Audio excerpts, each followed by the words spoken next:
Assalamu alaykum. Kitap o'qish munbirimizning aziz mushtarlari. Munbirimizga xush keldingiz.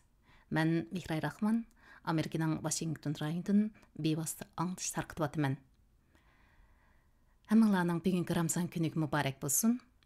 Tuvanda kitap o'qish munbirimizning Ramazon oyi o'rlashtirgan payg'ambarimiz Muhammad sallallohu alayhi vasallamning qisqacha alayliklari degan kitobni yana davomli diqqatingizga sunamiz.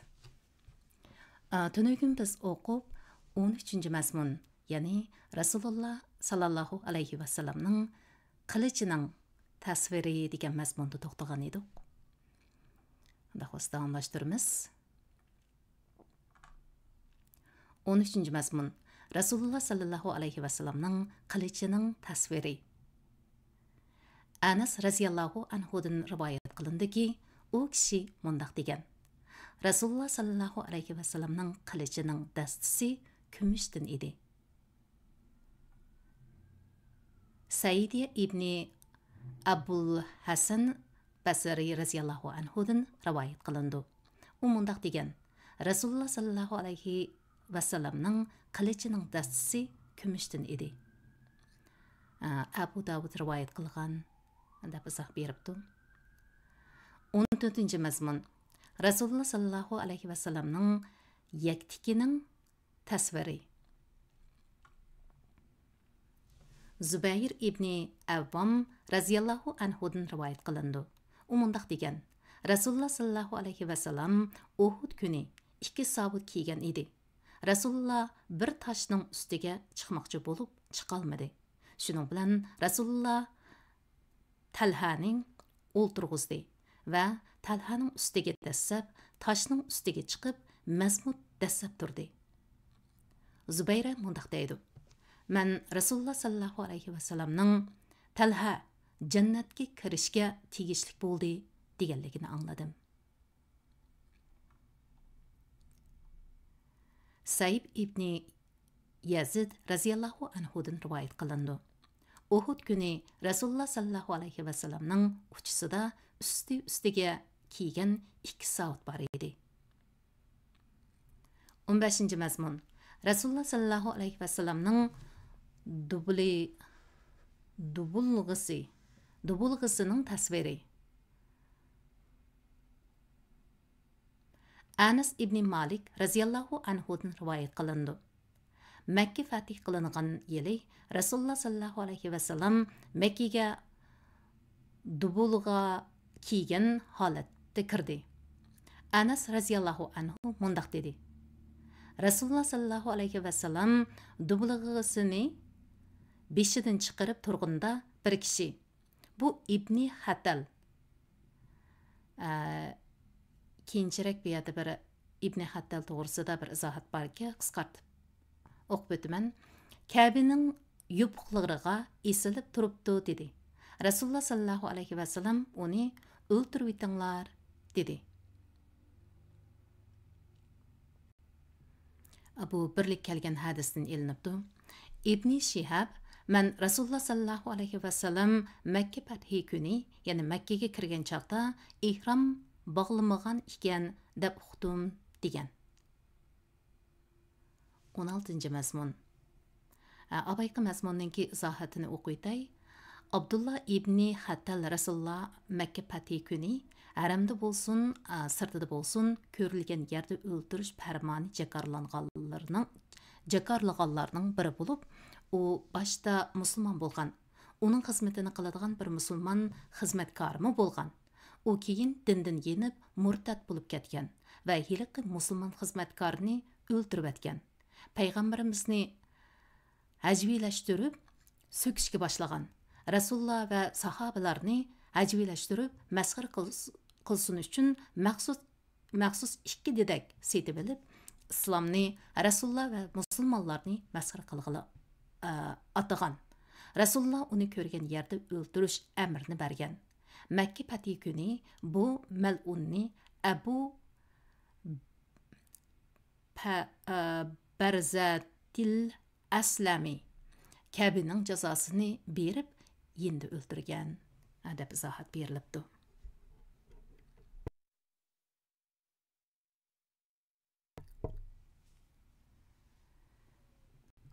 Davamlaştırımız. İbn Şihab mən Rasulullah sallallahu alayhi ve sellem Məkkə fəthi günü Məkkəyə kirgan çağda ihram bağlamagan ikən adab uqdum degan. Aman qayta bir o'qib o'tdim. 16. mazmun Rasulullah sallallahu alayhi ve sellemning sallasi haqida. Jabir radhiyallahu anhudan rivoyat qilindi. U mundaq degan: Rasulullah sallallahu alayhi ve sellem Məkkə fəthi qilingan yili Məkkəyə kirib keldi. Rasulullah alayhissalomning beshida qora salla bor edi. Musallim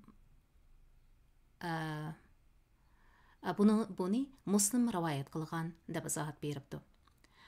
Amr ibn Hurays radhiyallahu anhudan rivoyat qilindi. Rasulullah sallallahu alayhi ve sellem qora salla kiygan holda jamoatga nutq so'zlagan. İbn Umar radhiyallahu anhudan rivoyat qilindi. Rasulullah sallallahu alayhi ve sellem salla kiysa sallaning patlisini, ya'ni bir uchini ikki tog'iqining orasiga sangalatib qo'yib beradi. Nafi mundaq deydi. İbn Umarmu shundaq qiladi. Ubaydullah mundaq degan: Men Qasim ibn Muhammad va Salim ikkisiningmi shundaq qilganligini ko'rdim. İbn Abbas radhiyallahu anhudan rivoyat qilindi. Rasulullah sallallahu alayhi ve sellem jamoatga nutq so'zlagan. Beshida o'ngib ketgan bir salla bor edi.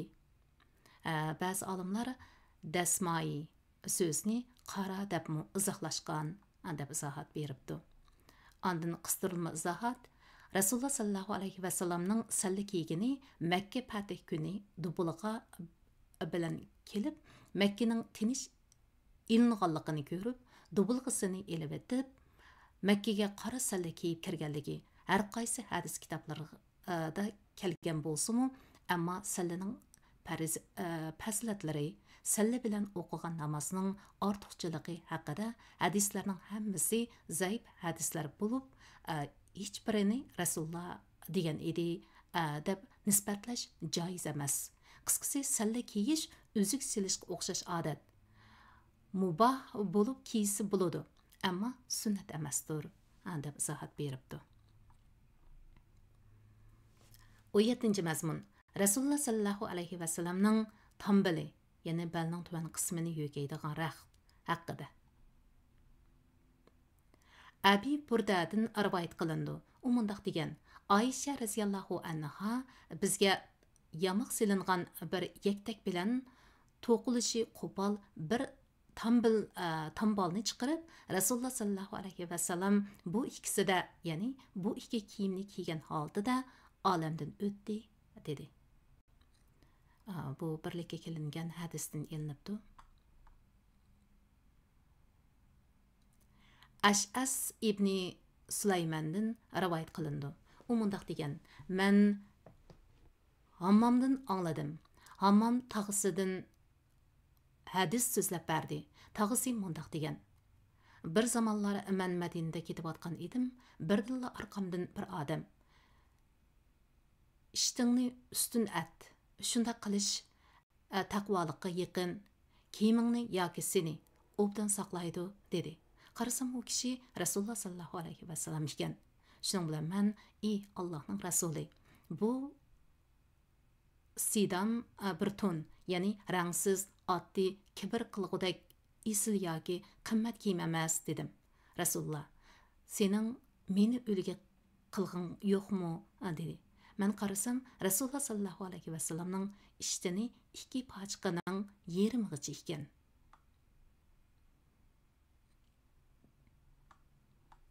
Osman ibn Affan radhiyallohu anhudan rivoyat qilindi. Bu ikki pochqining yerimig'icha ishdan kiydigan edi va mening do'stimning tambili mushundaq edi degan. Do'stim deyish orqali Rasululloh sallallohu alayhi va sallamni ko'zda tutdi. Bu muallif rivoyat qilgan sahih hadisdan ilinibdi.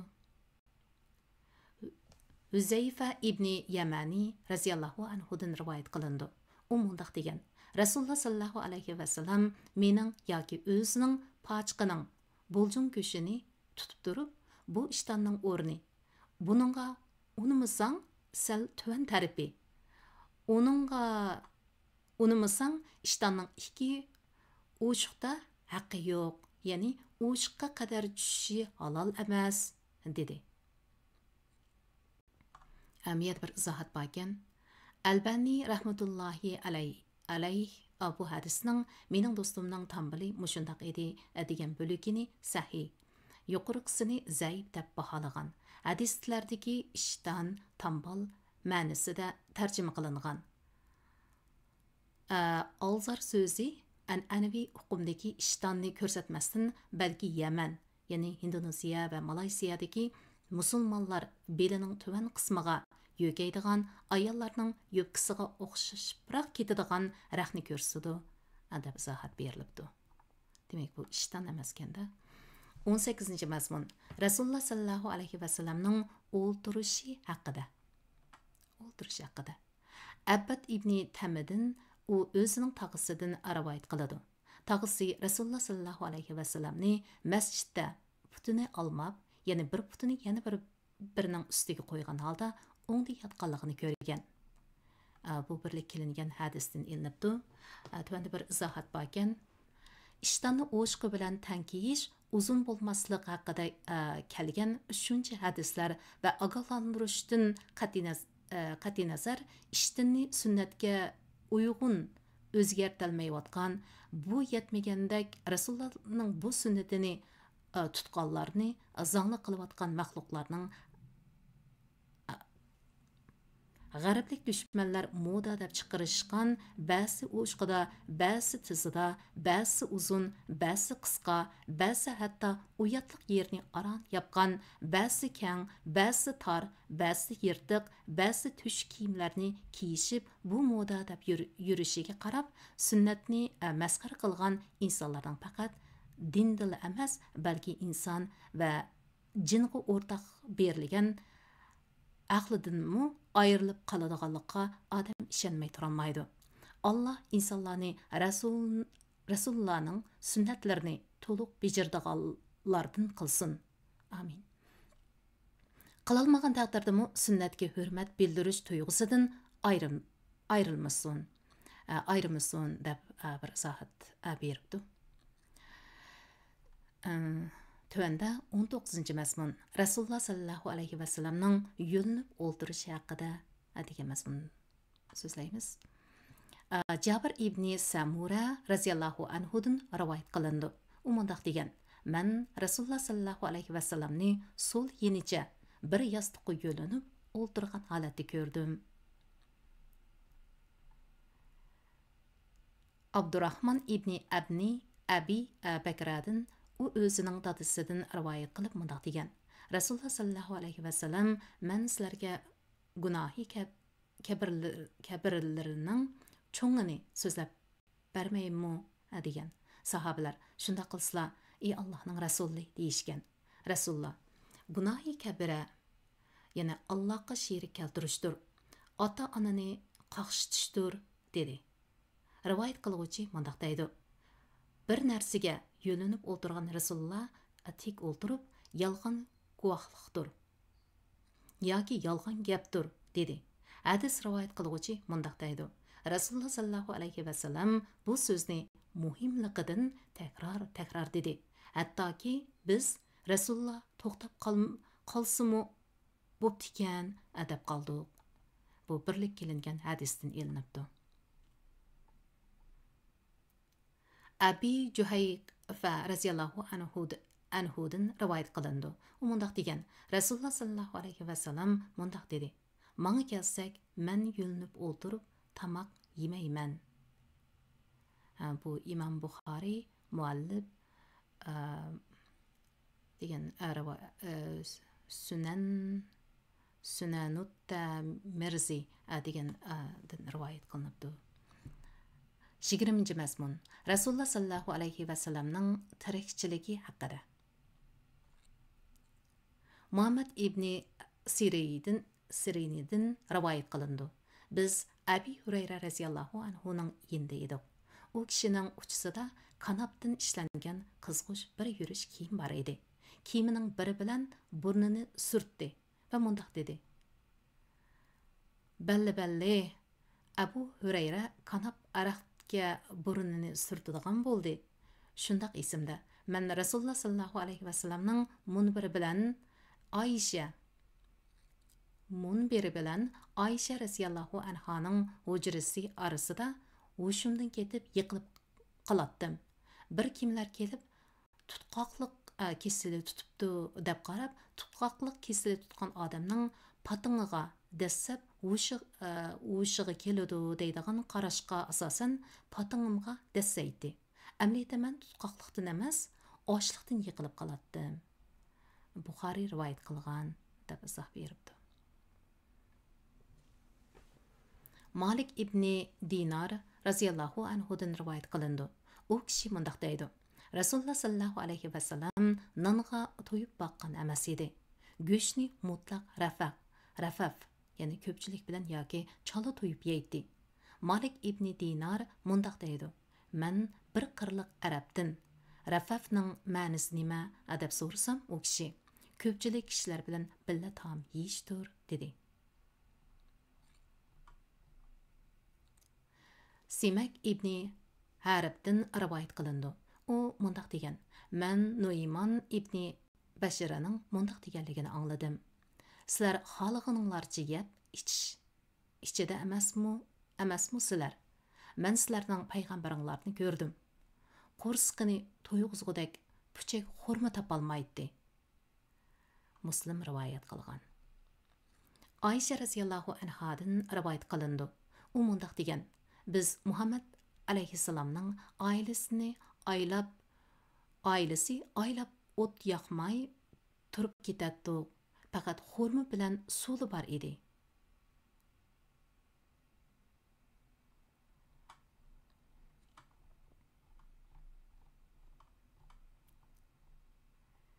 Abi Hurayra radhiyallohu anhudan rivoyat qilindi. U mundaq degan: Rasululloh sallallohu alayhi vasallam odatda chiqmaydigan, sirtda bir kimi uchirmaydigan bir vaqtda sirtga chiqdi. Rasululloh yeniga Abu Bakr va radhiyallohu anhu keldi. Rasululloh: "Abu Bakr, sen nemishqa kelding?" degan edi. Abu Bakr: "Men Rasululloh bilan ko'rishib, didorni ko'rib, salomlashay deb keldim" dedi. Ancha uzun o'tmasdilla Umar radhiyallohu anhu keldi. Rasululloh: "Umar, sen nemishqa kelding?" dedi. Umar radhiyallohu anhu: "Ochliqdan ey Allohning rasuli" dedi. Rasululloh: "Men bir oz ochliq his qildim" dedi. Shuna qilib uchaylan Abul Haysam ibn Tayhan Ansariyning uyiga qarab mengishdi. Abul Haysam xurma tariqi va qo'yi ko'p odam bo'lib, xizmatkorlari yo'q edi. Ular yetib kelganda Abul Haysam uyida yo'q bo'lib chiqdi. Ular ayoliga "Yo'lishingiz qani?" deganda ayoli "Tatliq suv tepib kelay" deb chiqib ketgan edi. Shu arada Abul Haysam bir tulumni tasti ko'tarib yetib keldi. Bu tulumni qo'yib, ota-onam fido bo'lsin deganicha kelib Rasululloh sallallohu alayhi vasallamni quchoqladi. Salomdan keyin ularni boqqa boshlab chiqib, bir bisotni soldi. Orqadan bir top xurma daraxining yeniga ketib, uningdan bir sapoq xurmani uzib akilib qo'ydi. Payg'ambarimiz bizga uning pishqonlarini tanlab uzib kelsang bo'lmasmidi degan edi. U: "Ey Allohning rasuli, xurmaning pishqonlarini va g'o'rlarini o'zinglarni tanlab yoki ilg'ab yesin deb o'yladim" dedi. Ular xurmani yeb, Abul Haysam elib kelgan suvdan ichishdi. Ondan Rasululloh: "Allohning nomi bilan qasamki, bu sizlar qiyomat kuni so'riladigan ne'matdir. Salqin soya, esil xurma, muzdek suv" dedi. Abul Haysam ketib tamoqqa tutish qilmoqchi bo'lgan edi. Rasululloh: "Seg'inliq molni so'yib yurmagin" dedi. Abul Haysam ketib bir o'g'loqni yoki bir o'chkini so'yib pishirib elib keldi. Ular birga yeyishdi. Rasululloh Abul Haysamga: "Xizmatching bormi?" degan edi. U: "Yo'q, xizmatchim yo'q" deb javob berdi. Rasululloh sallallohu alayhi vasallam: "Agar bizga mushriklar o'lja bo'lib kelsa, bir kelginda" dedi. Uzun o'tmay Rasululloh sallallohu bir kelgina debdi. Uzun o'tmay Rasululloh sallallohu alayhi vasallamga ikkala nafar o'lja kelgan edi. Rasululloh qishig'a Abul Haysam yetib keldi. Payg'ambarimiz u ikkisidan birini tanlab olgin dedi. U, ey Allohning rasuli, sen menga tanlab bergin dedi. Payg'ambarimiz maslahat silingan odam ishonchlik deb hisoblagan odamdir. Buni ol, men uning namoz o'qig'ini ko'rdim. Uningga yaxshilikni tavsiya qil dedi. Abul Haysam xotinning qishig'iga kelib, Rasululloh sallallohu alayhi vasallamning yaxshilikni tavsiya qildi. Deganligini yetkazgan edi xotini. Siz Rasulullohning deganini u qulni ozod qilib etmay turib, asla to'liq bajo keltirolmaysiz dedi. Abul Haysam undaqda u qul ozoddir dedi. Rasululloh sallallohu alayhi vasallam mundaq dedi. Allah har qanday bir payg'ambar avassa va yoki izbosar chiqarsa, cho'qim u kishining ikki sirdishi bo'ladi. Biri uni yaxshi ishga buyurib, yomon ishdan to'sidi. Yana biri har qanday askilikdan yonmaydi. Yomon sirdoshdan saqlangan odam Allah saqlagan odamdir.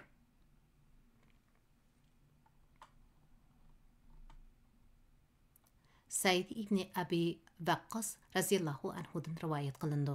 U mundaq degan: "Men Allah yo'lida tunji qon to'kkan odamman. Men Allah yo'lida tunji o'qni atgan odamman. Mening shundaq yodimda Rasulullohning bir bo'lak sahobalari bilan g'azotga chiqqan edim. Biz daraxt yupurmoqlari va hubla deydigan bir xil o'tni yeydik. Chavg'aylarimiz yori bo'lib ketgan edi. Tarat qilsak bir narsa yemegashga qo'y va tugidek mayoqlaydik. Mana amdi Asad jamoati manga dinda tanbih bergudak bo'libdi. Undaqda men ziyon tartgan tugashgan bo'laman. Amalim barbod bo'lgan bo'ladi." Bu birlikka kelingan hadisdan elinibdi. Anas raziyallohu anhudan rivoyat qilindi. U mundaq deydi: Rasululloh sallallohu alayhi vasallam mundaq degan: "Men Alloh yo'lida hech kimga kelmagan xavfga duch keldim. Men Alloh yo'lida hech kim tortmagan arziyatlarni tortdim. Men bilan Bilal ikkimizning Bilal qo'ltiqiga tiqsa ko'rgili bo'lmag'idak darajadagi yemaklikdan boshqa bir jigar igisi o'ziq qilg'udak bir narsa yo'q holatda 30 kun o'tgan vaqtlar bo'ldi." Anas raziyallohu anhudan rivoyat qilindi.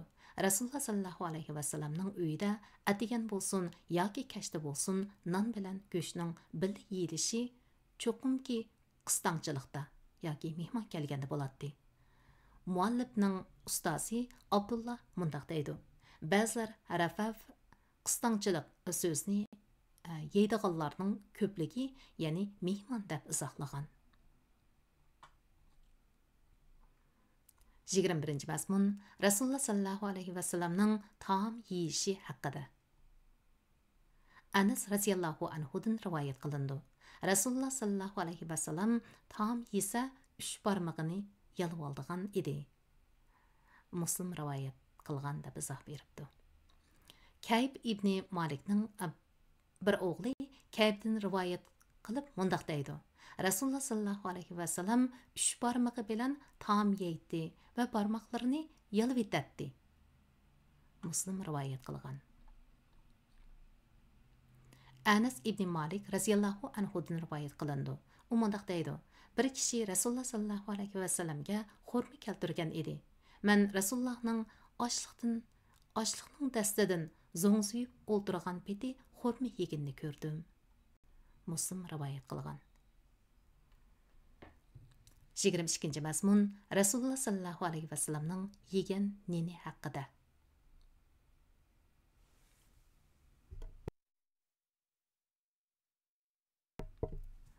Aisha raziyallohu anhadan rivoyat qilindi. U mundaq degan: Rasululloh sallallohu alayhi vasallamning oilasi Rasululloh dunyodan ketganga qadar orqa-orqadan uda 2 kun arpa neniga to'yib baxmadi. Muslim rivoyat qilgan. Abi Umama Bahili raziyallohu anhudan rivoyat qilindi. U mundaq degan: Rasululloh sallallohu alayhi vasallamning oilasidagilardan arpa neni eshib qolmaydi. İbn Abbas raziyallahu anhudan rivoyat qilindi. U mundaq degan: Rasululloh sallallohu alayhi vasallam o'zi va oilasi kechlik taom yo'q, arqa-arqadan necha kun och qo'rsoq holda yetib qoladigan edi. Ko'p hollarda ularning neni arpa neni edi. Sahil ibn Said raziyallahu anhudan rivoyat qilindi. Uningga bir kishi Rasululloh sallallohu alayhi vasallam oq un yeganmi degan edi. Sahil mundaq dedi: Yeyish u yoqda tursin, Rasululloh sallallohu alayhi vasallam Allohning dargohiga ketganga qadar oq un ko'rmagan. Bir odam Sahildan Rasululloh sallallohu alayhi vasallamning davrida algak bormidi deb so'ragan edi. U: Bizda algak mavjud emas edi, dedi. Bir odam: Arpani qanday qilatdinglar deb so'ragan edi. U: Biz yog'unchoqda ezilgan arpani pullaydiq. Ya'ni kepakning ushqonlari uchib ketadi. Ondan suv qo'yib xamir yo'g'ratdiq degan. Demak, ustidagi kepakni pulab chiqarib etadigan-da. Anas ibn Malik raziyallohu anhudan rivoyat qilindi. U mundaq degan: Rasululloh sallallohu alayhi vasallam shira ustida tamoq yegan emas. Kichik piyollarda ishtaha qo'zg'atquchi qo'shimchalar bilan tamoq yegan emas. Rasululloh uchun ayrim alohida non yiqib berilganmi emas. Raviylarning biri mundaq deydi: Men Fatodadin ular nimaning ustida taom yeydi deb so'rasam, u bu dasturxonlarning ustida taom yeydi dedi. 23. mazmun Rasululloh yegan tuzal kuchi taomlar haqida. Hatta to'g'ri yozilmay qolibdi. Kuchi. Yili bilamiz nima qanday bir mazmun ekanligini. Aysha raziyallohu anhadan rivoyat qilindi. Rasululloh sallallohu alayhi vasallam mundaq degan: Sirga nima degan yaxshi tetutquchi degan gapgan to'xta. Miyada tuzalt kuchi deb berilibdi. Sirga nima degan yaxshi tetutquchi? Abdullah miyada bir izohatni beribdi. Tuzalt kuchi taom deganimizda ajdodlar iste'mol qilib kelgan bir sovuq tabiatlik taom bilan issiq tabiatlik taom. Rostga qilsam bu taomni faqat bilmaydi ekanman. Anglab baxmabdi ekanman. Tuzalt kuchi deydi ekan buni. Yoki issiq tabiatlik taom bilan sovuq tabiatlik taomni birga yeyish orqali sovuq yoki issiq tabiatini tuzaltib, mo'tadil ziyon qilmaydigan holatga keladigan qo'shimcha yeyiladigan yemeklar ko'z tutildi. İbni Abdurrahman rivoyat qilgan hadisda sirkilar yoki bo'lmasa sirki nima degan yaxshi tuzatkuchi degan. Muslim rivoyat qilingan deb izoh beribdi. Jabir ibn Abdullah raziyallohu anhudan rivoyat qilindi. U kishi mundaq degan: Rasululloh sallallohu alayhi vasallam sirka nima degan yaxshi tuzatkuchi degan. Amiyada bir qistirma izohat borkan, bu haqda İbnul Qayyum Al-Javzi Ahiret Uzuqi degan kitobining 4-tom 219 betida Rasulullohning sirka haqida qilgan bu so'zi shu sharoitda sirkani maqtaganlik bo'lib, hargizmi ba'zi nodonlar tushunganidek sirka boshqa tuzatkuchilardan yaxshi deganlik emas. Hadisning sababi Rasululloh bir kuni uyga kirgan, uydagilar bir necha parcha non chiqargan. Boshqa narsa so'rag'anida sirkadan boshqa narsa yo'q bo'lib chiqqan. Rasululloh oiladagilarga tasalli bo'lsin uchun sirka nima degan yaxshi tuzatkuchi degan deydi. Demak, ma mazmunlarni bilmasak, nima uchun bu so'zni qilganligini bilmay qoldik ekanmiz-da. Zahtam al-Jarmiydan rivoyat qilindi. U mundaq deydi: Biz Abu Musa Ash'ariyning huzurida edik. To'g'ri go'shti keltirildi. Bir odam bir chetga berib o'ltirdi. Abu Musa uningdan nima bo'lding deb so'ragan edi. U odam men to'g'rining bir narsa yeyotganini ko'rib qolgan va go'shtni yemaslik haqida qasam qilib aytgan edim dedi. Abu Musa uningga dasturxoniga yaqin kel. Men Rasululloh sallallohu alayhi vasallamning to'g'ri go'shti yeganini ko'rgan edim dedi. Zəhtamның yana bir rivoyatida mundaq deyilgan. Abu Musa Ash'ariyning huzurida edik. U kishi taom keltirdi. Taom orasida to'g'ri go'sht keltirilgan edi. So'rindikilar orasida Bani Taymillah jamoatidan mavla ozod qilingan qullar yoki boshqa yurtliqlar deb qo'shimcha izoh beribdi. O'xshaydigan bir odam bor edi. Zahtam aytdi. U odam taomga yaqin kelmadi. Abu Musa uningga yaqin kel. Men Rasululloh sallallohu alayhi vasallamning to'g'ri go'shti yeganini ko'rgan edi dedi. U odam men to'g'rining bir narsa yeyotganligini ko'rib saskinib ketgan edim. Shuning bilan menga to'g'ri yemayman deb qasam ichgan dedi. Birlik qilingan hadis. Abu Asid raziyallohu anhudan rivoyat qilindi. U mundaq degan: Rasululloh sallallohu alayhi vasallam mundaq dedi: Zaytun yig'i yanglar, zaytun yig'i bilan maylaninglar. Zaytun yig'i muborak daraxtindir. Umar ibn Hattob raziyallohu anhudan rivoyat qilindi. U kishi mundaq degan: Rasululloh sallallohu alayhi vasallam mundaq dedi: Zaytun yig'i yanglar, uning bilan maylaninglar. Zaytun yig'i muborak daraxtindir. Anas ibn Malik raziyallohu anhudan rivoyat qilindi. U mundaq degan: Rasululloh sallallohu alayhi vasallam kava yeyishni yaxshi ko'radi. Taom keltirildi yoki bir kishi Rasulullohga tamoqqa taklif qildi. Men Rasululloh sallallohu alayhi vasallamning kavani yaxshi ko'rganligini bilgachga kavani qachidan aqtirib Rasulullohning oldiga qo'yib qo'yatdim. Hadisning yana bir variantida bir tikkuchi Rasulullohni tamoq qilib chaqirib oldi. Men Rasululloh bilan birga u ziyofatga bordim. U kishi Rasulullohning oldiga arpa neni bilan sho'rpa ilib keldi. Sho'rpada kav bilan surlangan go'sht bor edi. Anas mundaq deydi: Men Rasululloh sallallohu alayhi vasallamning qochidagi kavni terib yeyotganligini ko'rdim. Rasululloh kavni yaxshi ko'radi. Men shu kundan boshlab kavni yaxshi ko'rib kelmoqdaman. Birlik qilingan hadis.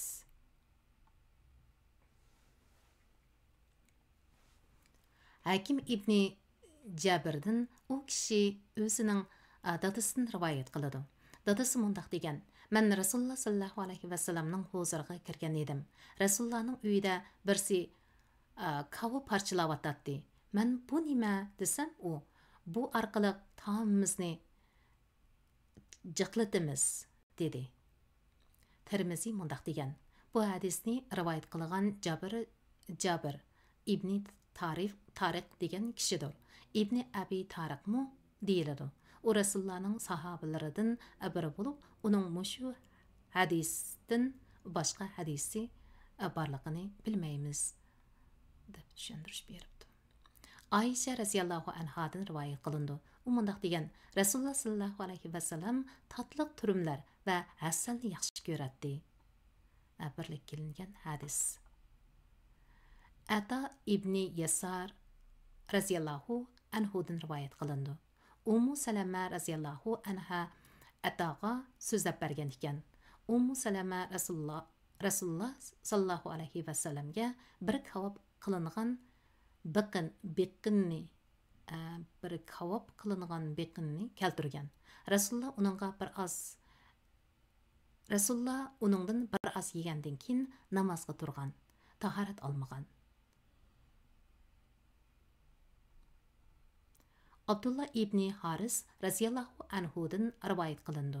U mundaq degan: Biz Rasululloh sallallohu alayhi vasallam bilan masjidda kavob yegan edik. Mughira ibn Shuyba raziyallohu anhudan rivoyat qilindi. U mundaq deydi: "Men Rasululloh sallallohu alayhi vasallam bilan bir kechda ziyofatda birga bo'ldim.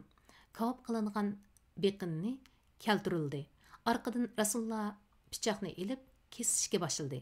Mangmu kavobdan kesib berdi." Mughira mundaq deydi: "Bilal namoz vaqti bo'lganini xabar qilib kelgan edi. Rasululloh sho'ri qo'rig'ur. Nima bo'pti buningga?" deb pichoqni tashlab qo'ydi. Mughira mundaq deydi: "Kaminning buruti rosa o'sgan edi. Rasululloh, men sening burutingni misvak bilan tangshab qisqartib qo'yay" dedi. Yoki bir misvak bilan tangshab qisqartib olg'in dedi. Abu Hurayra radhiyallohu anhudan rivoyat qilindiki, u kishi mundaq degan: Rasululloh sallallohu alayhi vasallamning oldiga go'sht keltirilib, u zotga bir olti put sunildi. Rasululloh olti putni yaxshi ko'radigan edi. U olti putdan tishlab yedi. Birlik kelingan hadisdan ilinibdi. Abdullah ibn Mas'ud radhiyallohu anhudan rivoyat qilindi.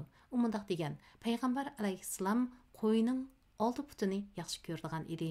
Abdullah mundaq degan: Rasululloh zahar berib qaslanginidimi? Rasululloh zahar berib qaslanginidimi deb bir kichik izohat bor ekan. Zaharni oldi putga selib berilgan edi. Abdullah Rasulullohni Yahudlar zaharlagan deb qaraydi. Buning kichik qisqartilmasi bor ekan, miyada bir izohati bor ekan, saltirib qo'yaylik. Abu Ubayda radhiyallohu anhudan rivoyat qilindi. U mundaq degan: "Men Rasululloh sallallohu alayhi vasallam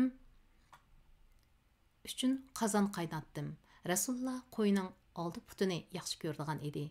Men Rasulullohga oldi putdan birini sundim. Arqadan Rasululloh oldi putni ilib kelgin dedi. Men ikkinchi birini sundim. Rasululloh oldi putdan yana birini ilib bergin dedi. Men: Ey Allohning Rasuli, bir qo'yning qancha oldi puti bo'ladi dedim.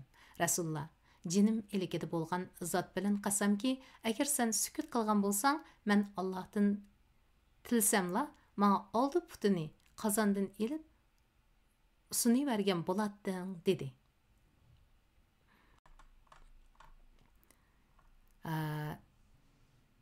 Abay eskartib o'tgan izohat: bu zahar silish masalasining tafsiloti mundaq. Yahudlar Zeynab binti Aris ismli bir ayolni kushkirtib Rasululloh uchun ziyofat tayyorlatgan va Rasulullohni o'ldirish maqsadida qo'y go'shiga zahar solgan. Rasulullohning qo'yining oldi putini yaxshi ko'rdiganligini aniqlab bilib, uningga alohida jiq zahar solgan. Rasululloh bu go'shtdan bir tishlam tishlashi bilan Alloh Rasuliga zahar borligini bildirib, Rasululloh og'zidagi go'shtni tukirib atgan. Sahobalardan Bishir ibn Bara ismli kishi shu qitim zaharli go'shtni yeganligi bilan o'lib ketgan. Keyin u ayol Rasulullohning oldiga kelib musulmon bo'lgan. Rasulimiz zahar silish vaqasini surishtirgan ayol, ya'ni aynan Rasulimiz zahar silish vaqasini surishtirgan ayol aynan iqror qilgan bo'lsa-mu, ammo Rasululloh bu ayolni jazolash, ayiblash turdigilardan hech qaysini qilmagan. Shu arada Bishirning urug' tuqqanlari Bishirning qon davosini ichib, qonga qon elishni talab qilishgan.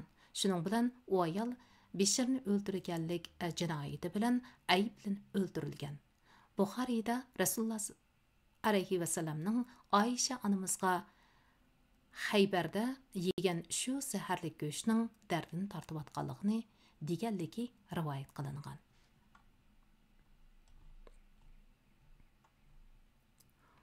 Ummu Hani radhiyallohu anhadan rivoyat qilindi. U mundaq degan: Rasululloh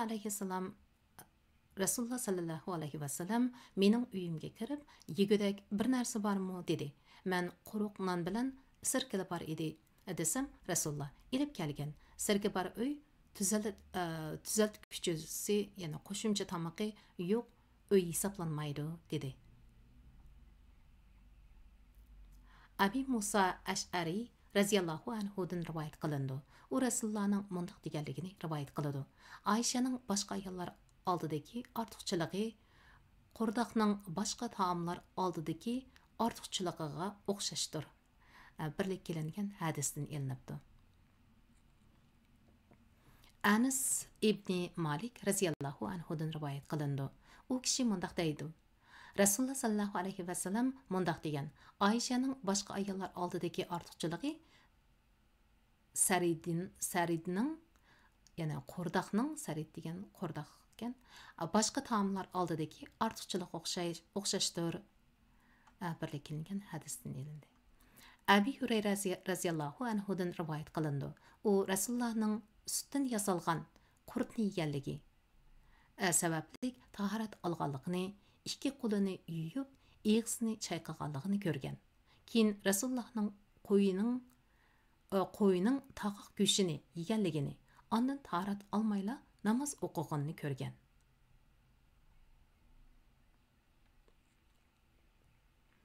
Anas ibn Malik raziyallohu anhudan rivoyat qilindi. U kishi mundaq degan: Rasululloh sallallohu alayhi vasallam Safiya bilan to'y qilganda xurma va talqon bilan ziyofat bergan edi. Jabir ibn Abdullah raziyallohu anhudan rivoyat qilindi. U kishi mundaq degan: Rasululloh sallallohu alayhi vasallam bizninkiga keldi. Biz u kishi uchun bir qo'y so'ydik. Rasululloh: bular bizning go'shtni yaxshi ko'rdiganligimizni bilib olgandakla, ha, dedi. Jabir raziyallohu anhudan rivoyat qilindi. U kishi mundaq deydi: Rasululloh meni hamroh qilib chiqib ansorilardan bir ayolning uyiga kirdi. U ayol Rasululloh uchun qo'y so'ydi. Rasululloh qo'yning go'shidan yedi. U ayol Rasululloh sallallohu alayhi vasallamga bir tovoq ho'l xurma ilib keldi. Rasululloh xurma yedi. Ondan peshin namoziga tahorat ilib, namoz o'qib, namozni yondi. Bu chaqda sohibxona ayol eshib qolgan go'shtdan ozroq go'sht ilib kelgan edi. Rasululloh yedi. Ondan keyin asr namozni o'qidi. Tahorat olmadi. Ummu Munzir raziyallohu anhadan rivoyat qilindi. U mundaq degan: Rasululloh sallallohu alayhi vasallam Ali raziyallohu anhudan hamrohligida bizning uyga kirdi. Bizning uyda quritish uchun esilgan xurma sapoqlarimiz bor edi. Ummu Munzir raziyallohu anha mundaq deydi: Rasululloh xurma yeyishga boshladi. Ali raziyallohu anhu yeyishga boshladi. Rasululloh Aliga qarab: Ali, sen yeyishdan to'xta. Sen kasaldan yeng saqayding, dedi. Ummu Munzir mundaq deydi: Ali raziyallohu anhu o'ltirdi. Rasululloh sallallohu alayhi vasallam xurma yevatdi. Men ular uchun o't yash selib, arpa qaynatib berdim. Rasululloh: buningga tegish qil. Bu sana rosa mos keladi, dedi.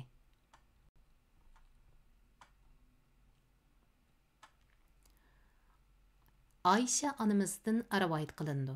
U mundaq degan: Rasululloh sallallohu alayhi vasallam meningkiga kirib, "Nashtilik bormi?" deydi. Men yo'q desam, Rasululloh: "Men amsa nafla Ramazon tutdim" deydigan edi. Bir kuni mening uyimga keldi. Men: "Ey Allohning rasuli, bizga bir hadiya berilgan edi" dedim. Rasululloh: "Nima hadiya?" dedi. Men: "Hayis, ya'ni xurma, un, mayda etiladigan tamoq" dedim. Bilsang, men asli nafla ro'zador edim, dedi. Ayşe mundaq deydi: Anadan Rasululloh u tamoqdan yedi. Asli bu ondan Rasululloh u tamoqni yedi. Ama xato yozilib qoldi. Miyada bir qistirma izohat borkan, bu hadisdan olimlar kechada niyat qilish shart qilinadigan farz ro'zaning aksicha nafl ro'za uchun kechada niyat qilishning shart qilinmaydiganligini, nafl ro'zaga sahardan boshlab bir narsa yemaganla bo'lsa, kunduzi niyat qilsimi bo'ldiganligini, shundaqla kunduzning qaysi qismida bo'lsin, nafl ro'zani buzish ixtiyorining borligini yakunlagan. Anas radhiyallohu anhudan rivoyat qilindi. Rasululloh sallallohu alayhi vasallam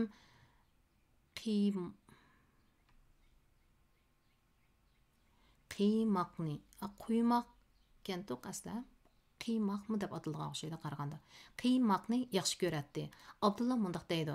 Ya'ni qozonning ostida qolgan tomoqni, qiymoqni bizning uyimizda qisirmoq deydik. Bu yerda qiymoq deb yozilibdi. Demak, qiymoqmi deb ataldi ekanda, qisirmoq. Qozonning ostida qolgan tomoqni yaxshi ko'radi debdi. 24. mazmun Rasululloh sallallohu alayhi vasallamning taom yeyish oldida qo'l yuyganligi haqida. Ibn Abbos radhiyallohu anhudan rivoyat qilindi. Rasululloh sallallohu alayhi vasallam xoladan chiqqan edi. U zotga taom keltirildi. Shuning bilan kishilar tahoratga suv olib kelmaylimi deyishdi. Rasululloh, men namozga qo'pgan chaqdila tahorat ilishga buyurildim dedi. İmam Müslimning rivoyatida tahorat ilib namoz o'qimdiman degan edi. 25. mazmun Rasululloh sallallohu alayhi vasallamning taomdan burun va taomdan keyin deganlari haqida. Ayşe radhiyallohu anhadan rivoyat qilindi. U mundaq deydi. Rasululloh sallallohu alayhi vasallam mundaq degan: "Biringlar taom yeb, taomiga Allohning ismini bismillah aytishdan unutib qolgan bo'lsa, beshidimi va oxiridimi Allohning ismi bilan boshlayman desin." Bu mazmun yangi mazmunga menga nisbatan Ayşe radhiyallohu anhadan rivoyat qilindi. U mundaq deydi. Rasululloh sallallohu alayhi vasallam mundaq degan: "Biringlar taom yeb, taomga Allohning ismini, ya'ni bismillah aytishni unutib qolgan bo'lsa, beshidimi va oxiridimi Allohning ismi bilan boshlayman desin." Demak, unutib qolgandan keyin shunday desak bo'ldi ekanda. Umar ibn Abi Salima radhiyallohu anhudan rivoyat qilindi. U payg'ambarimizning qishig'iga kirgan. Rasululloh sallallohu alayhi vasallamning oldiga taom bor ekan. Payg'ambarimiz: "O'g'lim, beri kel. Bismillah degan. O'ng qo'ling bilan o'zingning oldingdan ilib yegin" degan. Birlik kelingan hadisa. Abi Umama radhiyallohu anhudan rivoyat qilindi. U mundaq degan: Rasululloh sallallohu alayhi vasallam oldidan dasturxon yig'ilganda mundaq deydigan edi: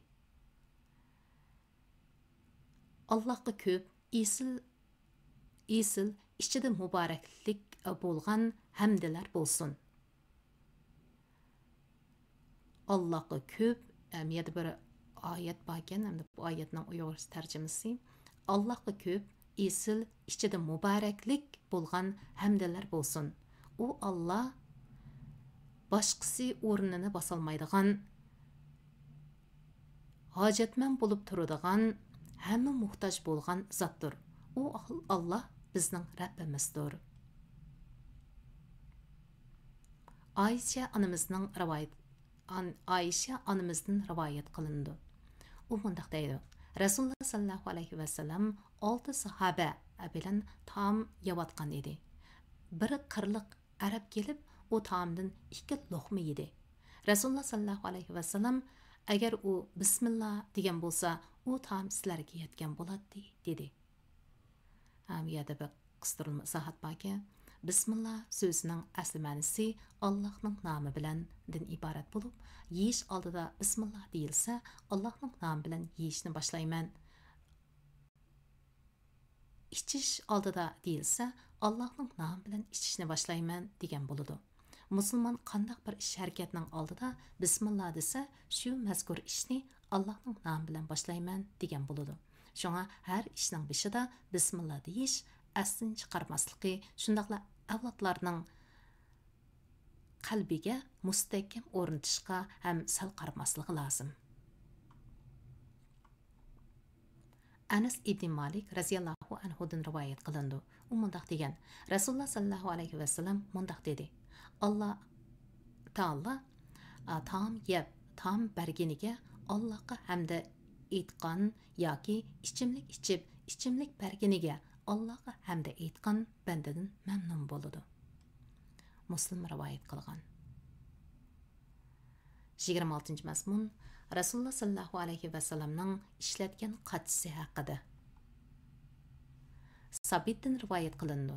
U mundaq degan: Anas ibn Malik raziyallohu anhu bizga tömür çember bilan qoplangan qo'pol bir yog'och qachini chiqarib, Sabit, bu Rasululloh sallallohu alayhi vasallamning qachisidir dedi. Anas ibn Malik raziyallohu anhudan rivoyat qilindi.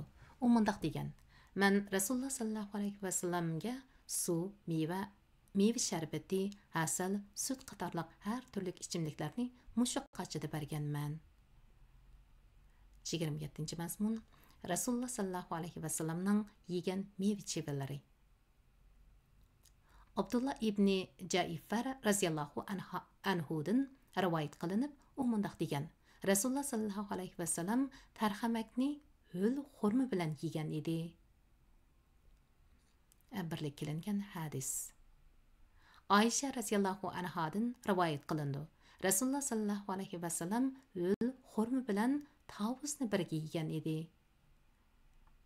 Anas ibn Malik raziyallohu anhudan rivoyat qilindi. U mundaq degan: Men Rasululloh sallallohu alayhi vasallamning qo'g'im bilan ho'l xurmani birga yeganligini ko'rdim.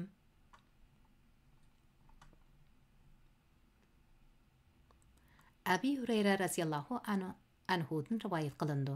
U mundaq degan: Sahobalar mevaning eng burun pishqanlarini ko'rsa, Rasululloh sallallohu alayhi vasallamga elib kelishadi. Rasululloh mevani qo'lga elib: "Ey Alloh, bizga mevalarimizda barkat bergin.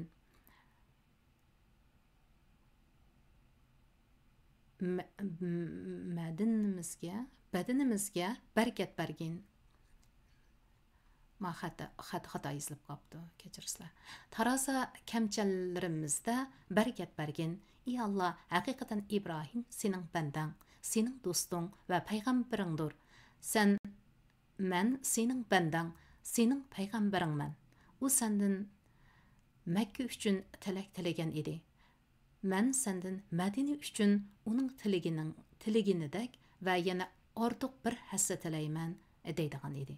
Abu Hurayra raziyallohu anhu mundaq deydi: Arqadan Rasululloh ko'ziga chiliqqan eng kichik bolani chaqirib, u yangi mevani shu bolaga beradi. 28 mazmun Rasululloh sallallohu alayhi vasallamning ichimliklari haqida. Aisha raziyallohu anhadan rivoyat qilindi.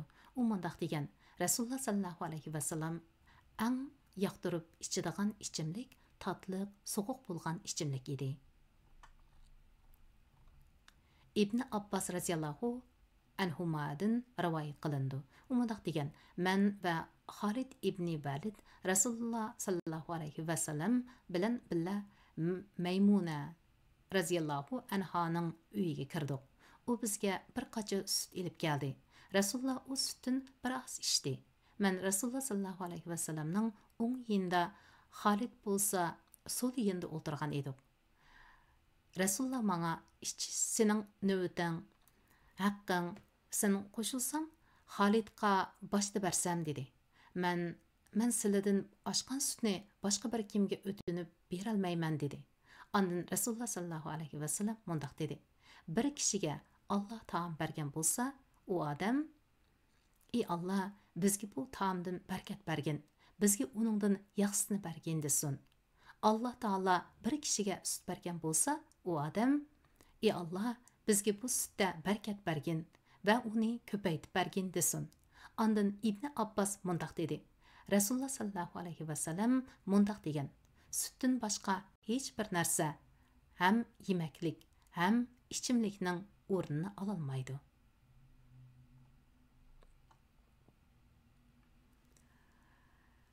Yigirma to'qqizinchi mazmun Rasululloh sallallohu alayhi vasallamning suv ichish shakli haqida.